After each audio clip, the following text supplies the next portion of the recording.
Warm welcome, dear children, back again to the class of biology, and we are continuing with the revision of the lesson life processes.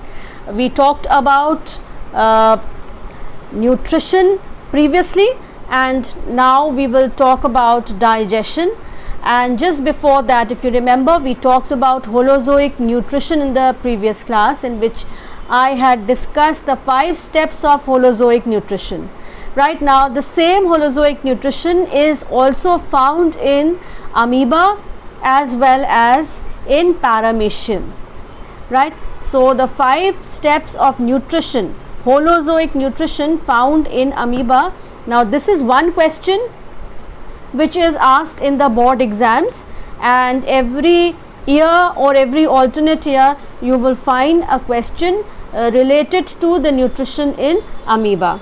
So again, here in protozoans like amoeba and paramecium, you can just read through, which are heterotrophic, which show heterotrophic mode of nutrition.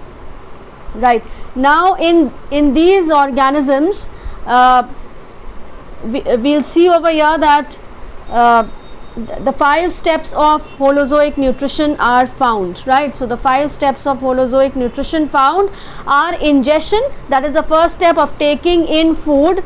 Okay, so that is taking in food, and if you look at amoeba, it does not have an oral aperture. Now, this is the steps of Holozoic nutrition which are shown, which are found to take place in amoeba. So, they do not have an oral aperture, and food is captured with finger like projections. Now, if you see these structures which are shown like these are finger like projections, which are also known as pseudopodia, right? And the process of ingesting the food or catching the food is solid food they take in, and the process of taking in the solid food with the help of pseudopodia in amoeba is known as phagocytosis, right? So, if you look at it here, this is phagocytosis, and so this process is known as phagocytosis. Now, if you look at the structure of amoeba,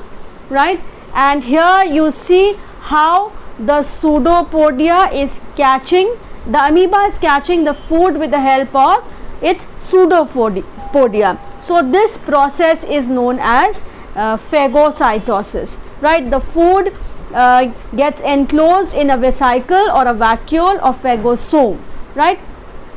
Then the next step is digestion. Now, what happens to the food once it enters the body of the organism?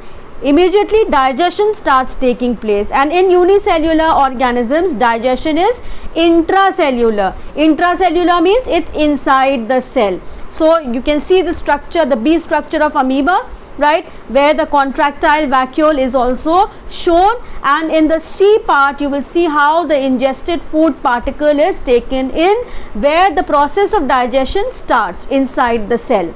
Now, this process of digestion starts taking place within the cell, that is inside the cell. There is a food vacuole present, and there are tiny lysosomes also present. You can see here labeled lysosomes, suicidal bags that also help in the digesting food particles or whatever is there, right? So, there are digestive enzymes that are present which helps in the digestion, which fuses. Now, these lysosomes with the digestive enzymes, they fuse with the food vacuole and they release their enzymes and complete the process of digestion. After the food is digested, the next step is absorption, where the digested food diffuses into the cell, and then the absorbed nutrients are used for growth, repair, energy, etc. So, this process of the usage of the absorbed food is known as assimilation, and the last step is egestion, where the undigested residue is expelled out by exocytosis at any point on the body surface, right? So, if you look at this figure here, you will see how the food, undigested food, is being released out of the body, and this process of releasing the food out of the body, undigested particle, is known as exocytosis. Similarly, you can see the structure of paramecium, and here also in paramecium also see how the digestion takes place, right? The food particles, they will enter through this way. Here the food particle enters, it goes into the oral groove, right, enters into the food vacuole where the digestion takes place, and here you can see the undigested food material comes back through the oral groove. It comes out again, and formation of food vacuole of course is on the other side, and here you will see how through the anal pore it moves out of the body of the paramecium, right? So of course the process is again the same. So that's about nutrition in protozoans, and we talked about nutrition in amoeba and paramecium, and now we come to nutrition in human beings, right? We will talk about the digestive system in the human beings, right, and how digestion takes place. So we'll quickly go through this. Human beings are omnivorous. We eat both plants as well as animals, and it says here they feed on different parts of the plants like roots, shoots, fruits, seeds, etc. They also consume animal products, right? So that is why omnivorous, right? So here the food we eat is broken down into simpler molecules in the digestive system, right? So this is the digestive system, the figure of the digestive system that you can see, and then it also says here that the digestive system comprises of two groups of organs. First is the alimentary canal, which is about 9 meters long, coiled food tube which opens at both ends, right? So it begins with the mouth and ends with the anus, and is divided into the buccal cavity. You can see here this is the mouth part, that is the buccal cavity. This region is the buccal cavity, right? Then you can see the esophagus, a long tube, right, that connects the mouth to the stomach, and then esophagus is also known as the food pipe. Then stomach, large intestine. Here you can see here this is the esophagus here, right? Then here is the stomach, right? Then you can see this is the small intestine, and here this is the large intestine. So this is the part of the alimentary canal, and it is around 9 meters long, right? So that is one part of the digestive system, and then the other part of the digestive system consists of the digestive glands, right? Now what are these digestive glands? All those glands that help in digestion to take place, right? So the alimentary canal, you can see here there is a hanger diagram which shows that the alimentary canal consists of the mouth, pharynx, esophagus, stomach, small intestine and large intestine. Then connected to the small intestine, the small intestine in fact is divided into duodenum, jejunum and ileum, right, and the large intestine into cecum, colon and rectum. But now if we look at the digestive system, here again you will see that the glands that are associated with the digestive system are, number one, you can see here the liver, right, this is the liver. Then you can see the gallbladder associated with that. Here this is the gallbladder, right. Then you can see here the third, this one is the pancreas. So these are the three glands that are associated with the digestive system. Of course, yes, along with that, in the mouth region also you will find that there are salivary glands that are present, right, salivary glands which secrete ptyalin. The moment you put the food in your mouth, digestion starts right away in the mouth itself, right. So because the salivary gland, the saliva, it secretes saliva which contains an enzyme which is known as ptyalin, right. Okay, we move on to the next part, that is the buccal cavity. The buccal cavity or the oral cavity. Now what is the buccal cavity? If you look at the figure, that is the mouth region, right. You open your mouth and that is your buccal cavity, right. So the buccal cavity is a space where food is chewed. You put the food, if you use a spoon, you put the food in a opening in the mouth, which is an open space, a cavity, right, that is the buccal cavity, and the food is chewed over there, it is softened and it is mixed with the saliva, right. So that opening is the mouth. You can see the figure of the mouth, right.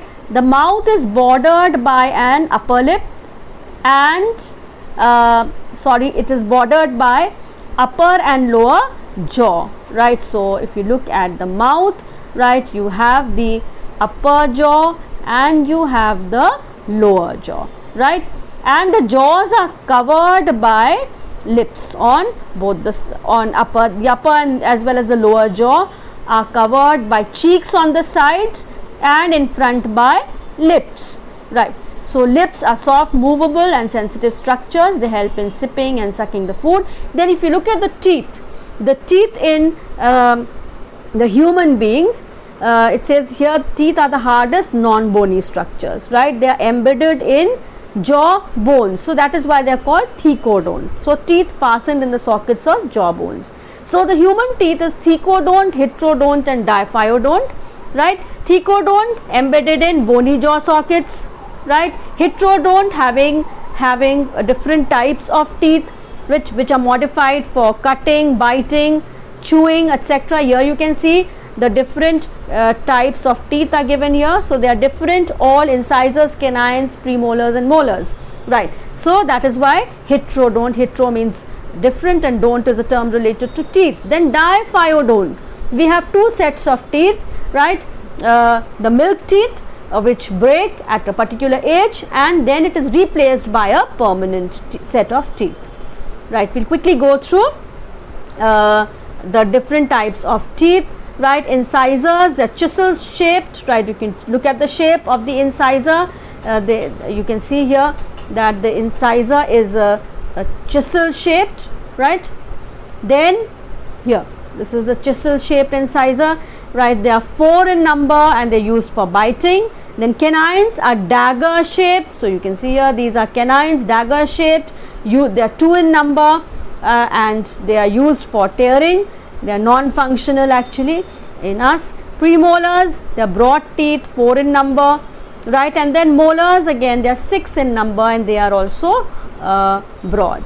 So that's about the teeth. And then in the buccal cavity, like in the mouth, if you take your tongue and you know just put it on the top part of your mouth, if you just roll your tongue on the roof of the mouth, that is the that part is called the roof of the buccal cavity, which is slightly hard, right. And as you roll your tongue backward, the roof becomes soft, right. So that is the roof of the buccal cavity. Then towards the floor of the buccal cavity, the tongue is attached, which is a muscular structure, and then there are mucus glands in the cheek lining which secretes mucus and that lubricates the food, making it easier to chew, right. So the 2 sets of teeth are also known as milk teeth and the permanent teeth. You can just read through that. Now once the food is chewed in the mouth, it passes through a structure which is known as pharynx, right.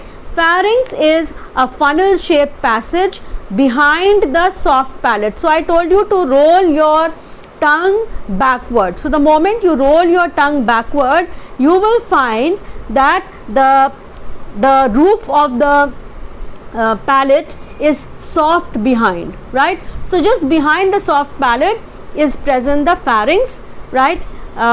Then the pharynx is a common passage for both food and air. The pharynx is connected to the top part of the esophagus, that is the food pipe, right. And it says here the food channel continues into the neck as esophagus, and air channel or windpipe forms the larynx and trachea. Then comes the gullet, which is a common opening of esophagus, and glottis, that is the opening of larynx or the trachea. Then you'll see a part that hangs behind in the mouth when you open your mouth, that is uvula. The opening of trachea and pharynx, it is guarded by muscular flap called the epiglottis or the uvula. It closes the glottis while swallowing to avoid entry of food into the windpipe, right.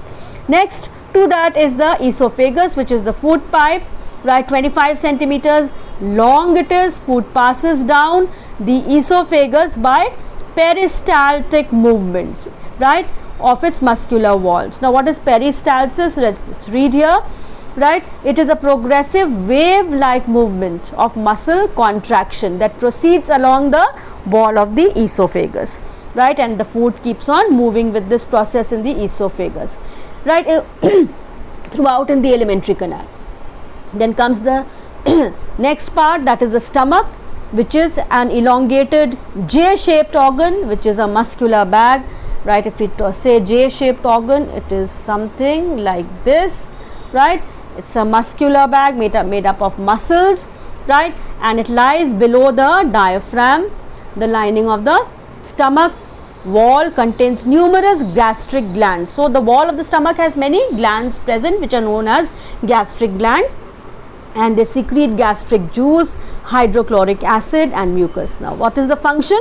It stores the food until it is partially digested. That means all the secretions of the gastric gland and hydrochloric acid helps in the digestion of food, right. It churns the food like a food is churned in a mixie. So here also the food is churned, right, and a pulp is formed, right. When you churn some food in the mixie, it forms a paste like structure, right, pulpy structure. So like that also, in the same way in the stomach also the same thing happens, right. So with that pulp is known as chyme, and it mixes with the gastric juice. Water and soluble food such as sugar, alcohol and certain drugs are absorbed by the stomach walls. Then the hydrochloric acid, very important part. What is the function of the hydrochloric acid? It kills the bacteria that enters the stomach along with the food. Next is the small intestine. Connected to the stomach is the small intestine, and we read about it that it has three parts to it: duodenum, duodenum and ileum, right. So small intestine is around 6 meters long, which approximately is 20 feet long tube with an open, the diameter is about 1 inch or 2.5 centimeters. Since the diameter is small, so it is known as the small intestine, right. Let's see, duodenum is the C-shaped first part of the small intestine, right, and it is the broadest part, about 25 centimeter long, and its descending limb receives the opening of the common bile duct. So the bile duct opens, that means the bile duct is connected to the liver and the gallbladder, that opens into the duodenum on one side. On the other side, the pancreatic duct, the tube of the pancreas, opens into the duodenum, right. So it receives the secretion of the liver, that is the bile and the pancreatic juice. Next to that, connected to the duodenum is the duodenum, which is 2.5 meters long, around 8 feet, and it is much narrower than the duodenum, right. So the diameter is smaller. Ileum about 3.5 meters long, which is 12 feet. The inner lining of the intestine, now the digestion is completed in the small intestine. So the inner lining of the intestine, which is known as the intestinal mucosa, is produced into finger-like projections, and these projections are called villi. Singular is villus, and they increase the area of absorption, right. So it contains various glands which are known as Brunner's gland, also known as intestinal gland, and digestive juice is secreted by these glands, right. Then facts about the small intestine you can read through, right. Then we come to the large intestine, right. Large intestine, why? Because the diameter is much more broader as compared to the small intestine, that is why it is known as the large intestine, right. So it is wider than the small intestine, about 1.5 to 1.8 meters or 5 to 6 feet. Lengthwise it is smaller, right, and divided into cecum, colon and rectum. So cecum is a pouch like part. So here you can see cecum, right. So this cecum you can see is a pouch like part that is present over here, that is the cecum, and then you can see the appendix also, right. So that is a vestigial organ. The appendix is a vestigial organ of no use now. So that's the cecum, right. The opening of the intestine into cecum is controlled by a valve, ileocecal valve, which permits the food to move down into the large intestine, but it does not allow it to come back, right. So the function of the valve is to let it move in one direction. Then vermiform appendix I told you, which is if you look at the structure is like a worm, right, here.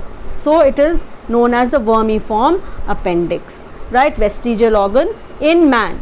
Then comes colon, inverted U-shaped tube. Now if you look at the colon, right, so this part is the colon, and the colon shows an inverted U-shaped structure here. This is an inverted U, right. So this part is the colon part of the small the large intestine, right. Now if you look at the structure, it is divided into 4 parts, right.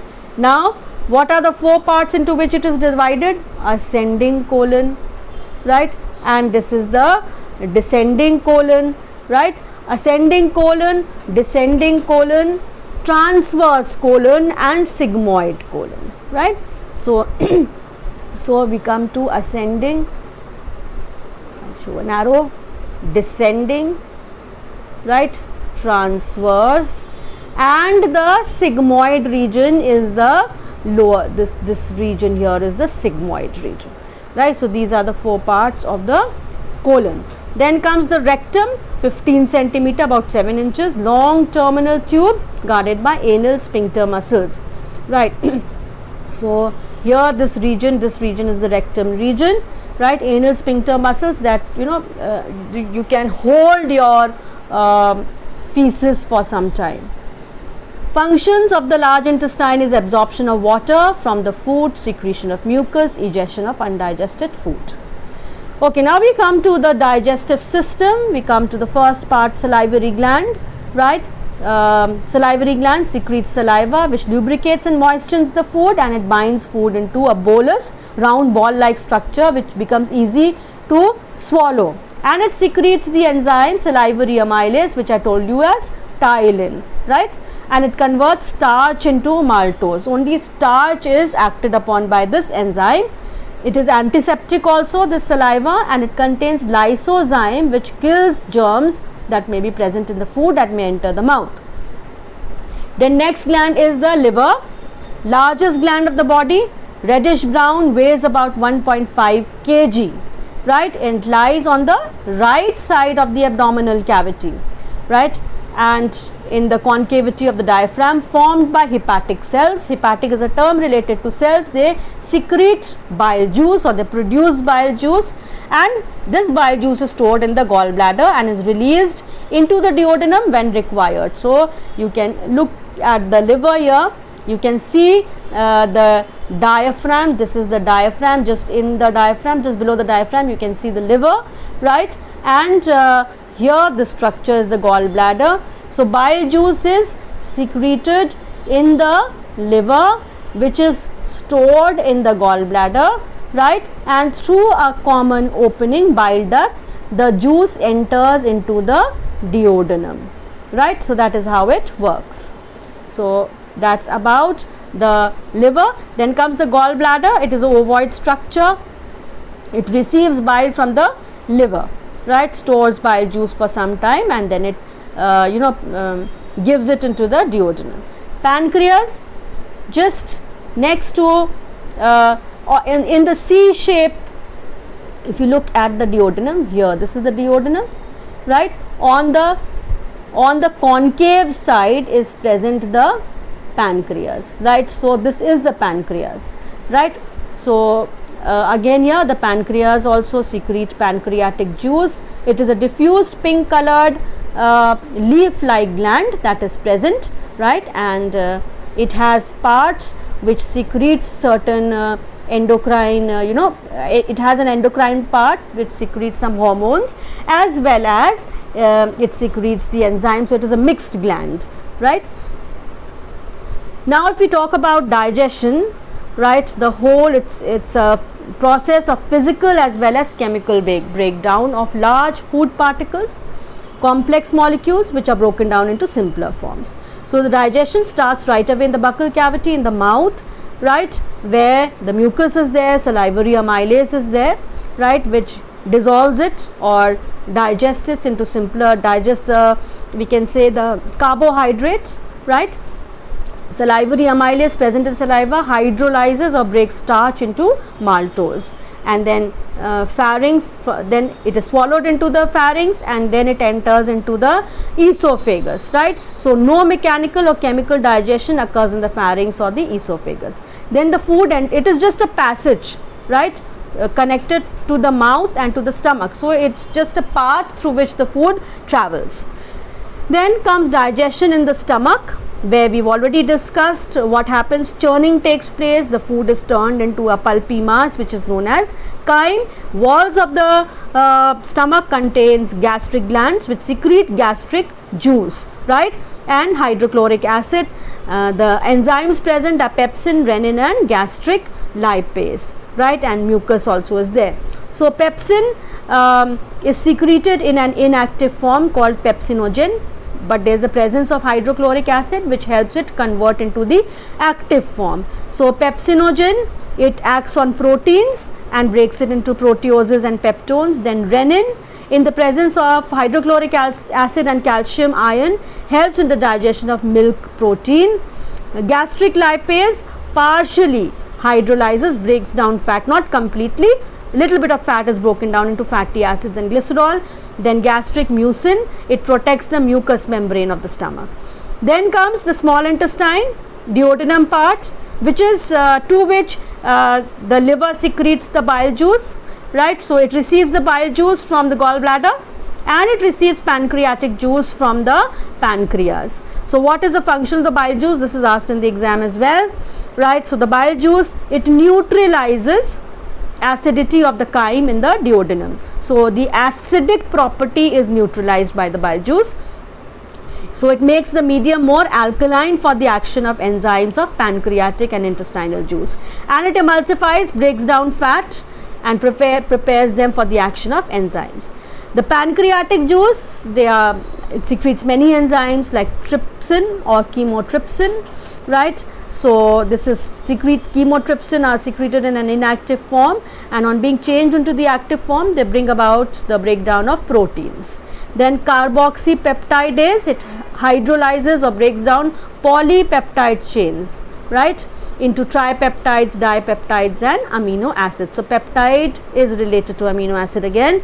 Amylopsin or pancreatic amylase, it whatever starch, little bit of starch is digested in the buccal cavity. Now whatever is left is broken down into more simpler forms by amylopsin or pancreatic amylase, and it is broken down into glycogen. The glycogen is broken down into maltose, right, which is a disaccharide. Then steps in a pancreatic lipase, it acts on, lipase is a lipid, right. From lipase you can remember lipid, so it acts on fats and hydrolyzes or breaks down fats into fatty acids and glycerols.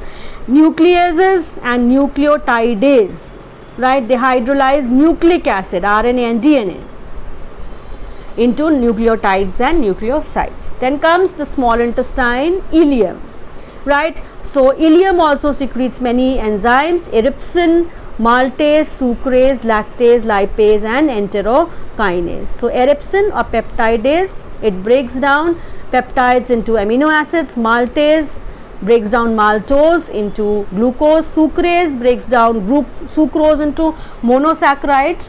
Lactase in lactose into glucose and galactose, and lipase emulsifies the remaining fat into fatty acids and glycerols. Then comes the large intestine. Now the digestion is completed in the small intestine. Now large intestine, water is absorbed by the mucous lining of the large intestine, and undigested residue is then changed into the semi-solid form, and then egestion takes place, right, that is defecation. Now comes the absorption of food. So when we talk about the absorption of food, it says here the end products after the digestion is completed, the end products formed are carbohydrate, fats, proteins, right.